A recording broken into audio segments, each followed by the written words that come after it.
Hello and welcome back to another episode of the SuperCoach Corner podcast for the Collingwood edition of our team previews for season 2026. As always, joining me here is Tyson, getting ready to look into the biggest club in the land. Tyson, are you excited? Yeah, it's good to see your team reveal podcast on for the fourth edition of the team reveal. So Yeah, I currently own 10 of these players. Yeah, that wouldn't surprise me, to be honest. The amount that you've been talking about these guys that I have no idea about, to be honest. So, let's just get straight into it. You may as well just run the whole podcast. So, sit down, mate. Put your mic on mute. I'm happy to take this one off now. Yeah, done. No. I'd love to get your opinion on some of these guys, but we'll start with the rookies as always, Matt, and jump from defense. And one guy that I am huge on this year is Reef McInnes, sitting at 155k in defense. He's currently in 1.8% of teams, but coming off an ACL last year, I think he slots down that third tall defender role. He's trained the house and he looks really fit, and I think it's a really SuperCoach friendly role. And at 155k, I think he has the ability to score 70s, 80s. And I think the job security is there. So he's one that I'm really keen on. I think I've talked you into starting him at this point, but he just needs to get his body right and make sure he stays in the park and gets picked. But I'm really bullish on him. And there's probably a lot of bias coming into a lot of this, but he's a guy that I am really bullish on, and I hope he plays. But who knows if the selection table will agree with that. But yeah, I think if he's playing, he's one that you can definitely safely pick. Yeah, okay. I have only heard from you basically on this pick. He's played games here and there, not heaps, not for long durations either. So, yeah, look, if he's getting picked and it looks all right in the preseason, yeah, it's one I'll look at. He's not currently in my side. He was at one point, just based off the amount you talk him up. So, yeah, I do value your opinion here, Das, but I'm starting to think it's a lot of bias. No, never. No, I actually don't think I have that many Collingwood players. Maybe one, potentially. So, and it could be just Reef McInnes, or maybe two actually. The next rookie here, Tice, is Will Parker. One that sort of got his spot towards the back end of last year, and then kept it throughout the final series. He's 139k, I believe, defender. He hasn't got a huge scoring potential. He sort of plays that lockdown small defender role, and will be sort of on the fringe selection-wise. So, want to keep an eye on if he's playing early in the season, and you're desperate for a warm body back there. He could be a guy, but yeah, not someone that I'd be picking confidently. Yeah, no, that's fine. I kind of agree with that one as well. Yeah, he did have his spot in the finals, but probably need to see a little bit more, or there's probably some better options down there. So, yeah, it's probably easy to avoid. He's probably one of those other guys that will benefit from the five on the bench now. No sub. He was sort of started as a sub. I got subbed off a couple of times last year. So yeah, that might benefit him. Moving on to the midfield, a couple of guys who been a few murmurs about in preseason that are training really well. Di Matteo was a first round draft pick from a couple of years back, and was one of VFL best and fairest last year. Hasn't made his debut yet, but I think there is high hopes there. And then Tyne Printable as well was our top draft pick, I believe, or one of our top draft picks from last year. Also training really well, but I wouldn't be. It's rookie roulette, Ties. If they're playing round one and we've seen enough in the preseason, yeah, maybe, but I wouldn't be picking any of those at this stage. Feel free to jump in if you have anything to say about any of these guys. I thought I'd just speed run these rookies.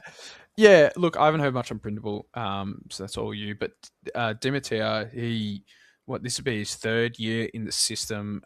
Still hasn't debuted yet. And yeah, like you said, won the VFL best and fairest last year at 19, 20 years old. So looks like he's going to be a real talent, and you don't have real depth in that midfield. So I wouldn't be surprised if he comes in, and he'd be one I'm actually going to keep an eye on for a rookie being at 120k. Yeah, could easily just slot straight into that midfield. But other than that, I've got nothing else.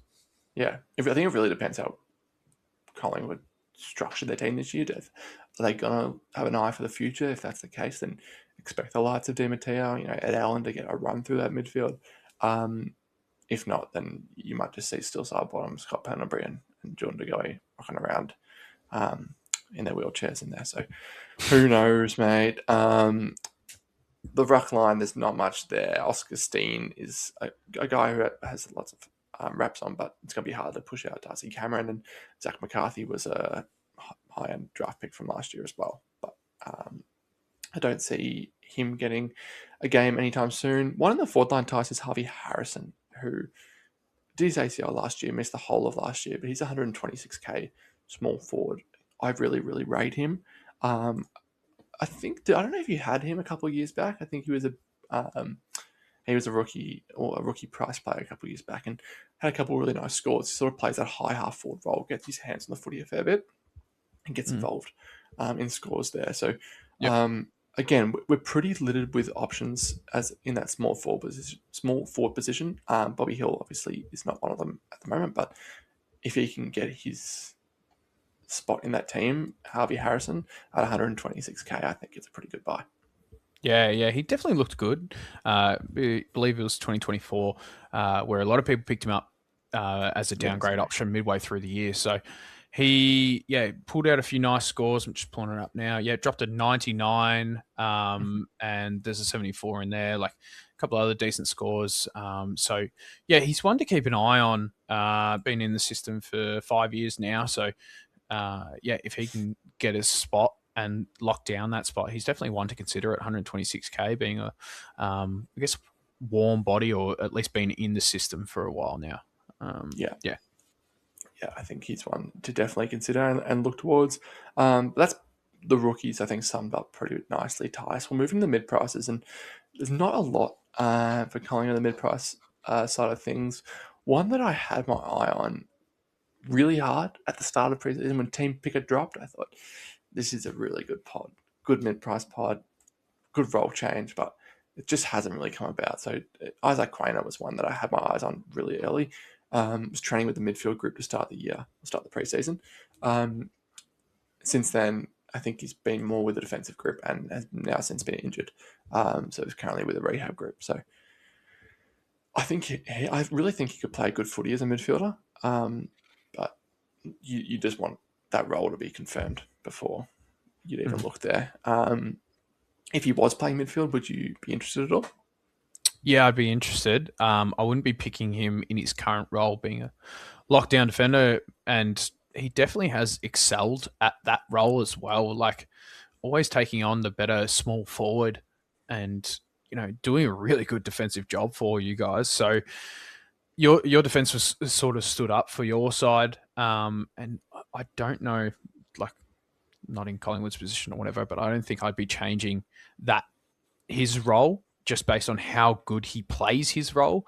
But we know that he is so good at footy that he could play well in any other role. And if he goes into the midfield and then starts looking like he's going to dominate at 370k, you're picking a nice stepping stone / mid pricer that could get you up to a top end premium. But I'd have to see a lot to be able to pick him. Yeah, completely agree. You'd want that role to be just no question marks at all. So, one to sort of, I think, look past at this stage, but keep a small eye on. And then one that I think is a lot more relevant and should be in a lot of people's radars is Jordan De Goey at 320k as a mid forward. It's a really, really tempting price, isn't it? Yeah, so tempting. If he's going to be locked into that midfield like he probably should be at this point, with maybe a Ned Long and Nick Dacos, there's not many other midfielders that are going through there. He should be one of the mainstay midfielders. He was so good in that final series, especially that grand final a few years ago. So, he can dominate games and put up the big 100 scores, which we have seen. I'm very tempted by this pick. Yeah, I think the thing with De Goey is under Craig McRae, the role has never been the issue. I don't recall him playing as that deep forward like he used to under Fly. he is a midfielder and has been for the past 4 years, since Fly took over, 3-4 years. It's his body that's been the issue, and his consistency and his work ethic, that sort of stuff. We speak about it a lot on this podcast, but he's got himself a long-term partner. He's a dad now. Does that sort of change the way he's thinking about it? Came to preseason really early with the first to 4-year players. He's been training for a long time. Hasn't had any injury hiccups this preseason, which is, touch wood, very unlike him. So if he can continue that stretch and keep getting the Ks into the legs and keep training the way he is training, and he's named round 0, round 1 in that midfield again, you just can't go past him. As a forward at that price, playing as a full-time mid, you cannot go past him. Yeah, 320k. That is so good. So Only cheap. in 12% of teams. It's so cheap to be picking up a main midfielder. You're paying that for. I guess Adam Chera last year was kind of like the third or fourth for Carlton in their midfield rotation. Jordan De Goey would be the second guy in Collingwood. So fully fit. Yeah, he's there. Yeah, I think we see a bit more from him, and his body holds up. Watch the match sim very closely. He's probably going to dominate those, and he's going to be in everyone's side. Kind of hope he doesn't, and he does have the role, so then it's more of a pod. But he's definitely one to watch and highly consider. Maybe even over an Adam Treloar in a lot of people's sides could be the play. But yeah, he should be able to find some room. Yeah. I think one that should be on everyone's radar.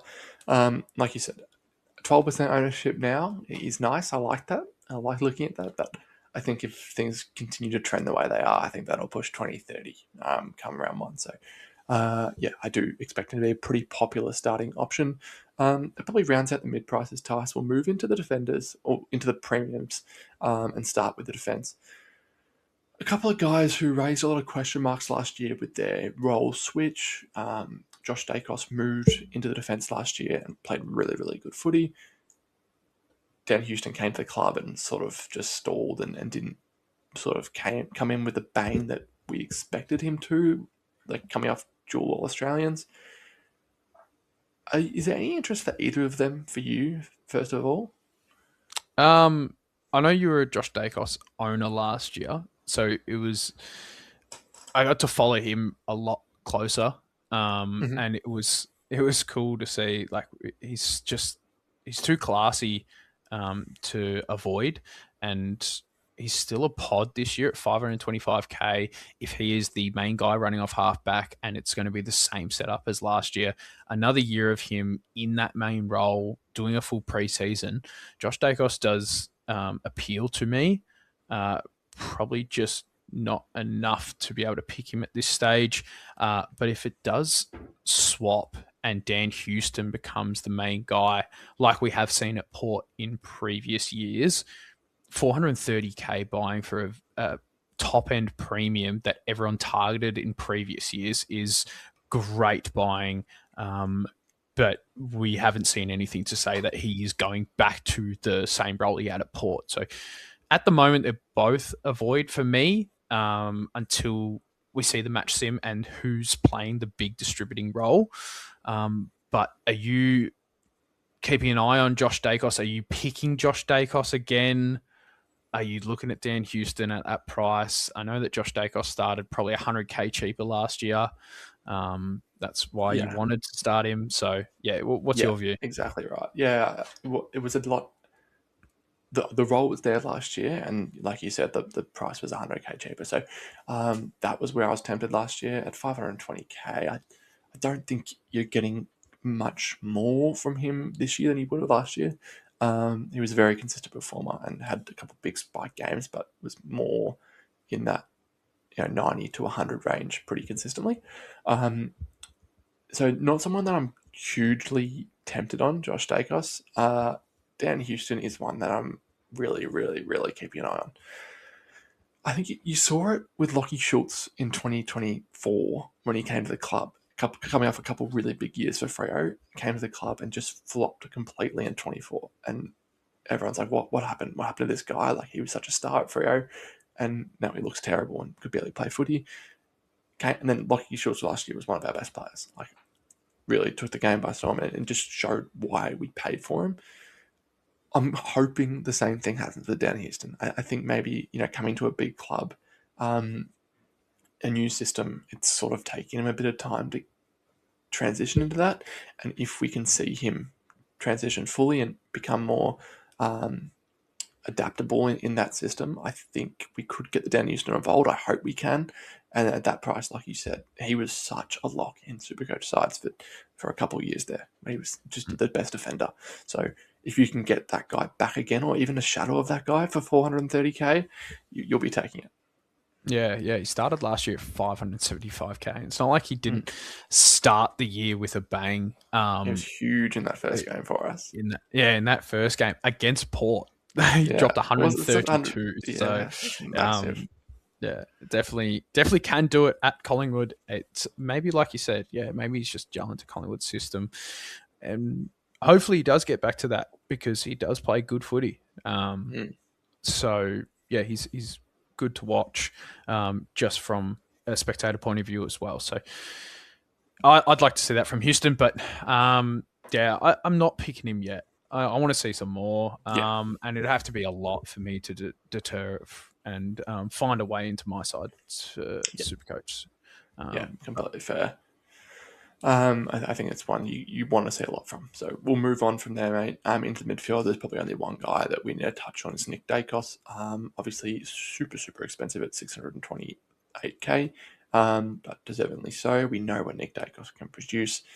For me, Tice, I'm trying to be smart this year. He's got the round 2 bye. I don't want. It kind of cooked me last year.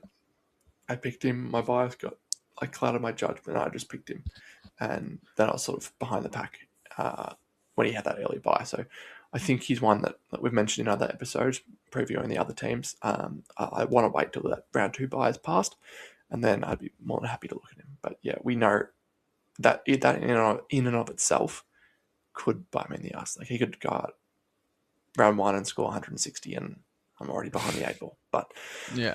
What do you think? Are you interested? Are you going to start him? He's currently starting in my side. He was one of the first I picked without paying attention to the buys. Obviously, being round 2 buy, you need to. It's before a price rise or drop at all. So we get to see what he scores in round 0, which is always good. But yeah, it was with you started him, and then he dropped a lot after having a little bit of a form slump towards the middle of the year, and he got down to 535k, and that's when a lot of people picked him up, and that was great buying for a Nick Dacos, and then he just got back to the heights of high 600s, nearly getting 700k because he dropped a couple back-to-back 170s. So, we know the talent. He's going to be someone you have to finish your side with in 2026, and if you don't start him, you've got to be targeting him early. I don't know if he's going to drop below 600k with another year under his belt, unless there's a super heavy tag, and it's usually there always is though. No, like they like people. We always talk about it every year. Like, people create taggers for him, so I just think he'll get tagged out of the game at some point. He'll drop 50, 60k with a couple of price rise, a couple of games with that. That's low score in his price. I think you'd be able to pick him up under 600k at some stage. After that buy, I think that's where you look at him. Yeah, St Kilda are another big tagging side. You guys play against them in opening round, so that's probably a good starting point to see if he drops a 50 or something, just because he gets just obliteratedly in the tagged, which I don't think he will. He's developing his game, and can outrun a tag as well. He just goes all day. But if that does occur, he then goes into Adelaide, who have made up tags for him every time. It was always Neil Bullen, and then last year they made it up with other players. So then, you go into the bye. Then you've got GWS. They can do a tag. It's. I think it's easy to, now that I say that out loud, not start him and see where he's at round 2. If he's just dominated with 2 tag teams, I think you got to jump on him straight away. Yeah, Yeah, I agree. I think just wait until round two. His price is either going to be this, or it's going to be the same, and you can jump on him then, or just wait. But yeah, I think we're both in the same boat now. That probably safer just not to start him at that price and just wait and see. Probably another player to touch on, Tice, is Darcy Cameron in the ruck. He's just over 600k. Had a really good year last year. Spoke about in our predictions podcast episode that I think with the new ruck rules, he could be one that benefits from it if we do see drastic changes. I think just the way that his game doesn't really lean to the traditional ruck scoring. He doesn't dominate in the ruck. He more sits behind the ball and takes big contested intercept marks, which is where he gets a lot of his scoring from. So I don't think, if anything, his scoring will stay the same, and maybe others will fall around him. So could he be, a top 3, top 4 ruck come into the year? It's a real point of difference, and it's not someone that I'd be taking a risk on to start, but you can definitely keep an eye on him. Yeah, he was very consistent last year, though. And like you said, it's the new ruck rules don't affect him too much. He's just going to get around the ground like he has been doing. He's still going to put up those. He averaged 111 and barely strayed far away from that. He was always consistent between 90 and 130 for the whole year. Like, to do that over like a 24 game season is just unreal, like with the odd spike game here and there. I don't actually hate if you're going for a point of difference in the ruck. Starting Darcy Cameron, it's just he is a 602k. So you're paying a lot for someone that's probably going to sit at that price. I'm not sure if it's going to take his game to the next level. He's probably just going to meander around that 600k. He'd be a solid player to have, not someone you're going to really captain too many times or anything like that. So, yeah. Yeah, completely agree, mate. But that sort of rounds out the players. I'd love to get your take. Obviously, like I mentioned, there's a lot of bias coming from my end, but where do you think? Are you in the boat of a lot of people in the football media that you see a drop off coming from the Pies, or A lot of people are saying that the Pies are dropping off. I'm not. And I'm not just saying it because you're here either. I think that the pay them Pies off? finish. I think the Pies finish like between 5th and 8th. I don't think they're going to make the top 4. I don't think they're going to drop out of the top 8. If they do, they're definitely going to be playing wild card round or whatever. I do not see them going below 10. That is for sure. The Pies just. I think everyone's written them off last year. I don't see their lists change too much.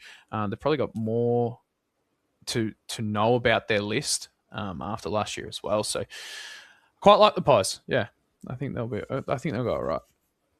Nice. Yeah, fair to say that I do agree. I think a lot will have to go right for us to really contend, but I think I see us finishing, that 3 to 6 sort of range. No bias involved whatsoever. So None at all. I think they'll contend. I think they'll be competitive throughout the whole year. And like I said, a lot of ducks would have to line for anything spectacular to happen. But I'm keen to sit down and watch the ride, mate. But if that's it, I think that sort of sums up the Pies for the year. And thank you again, and we'll see you on the next one. Yeah, sounds good. We'll get into Essendon next. Awesome. Thanks, Dice. Thanks, man.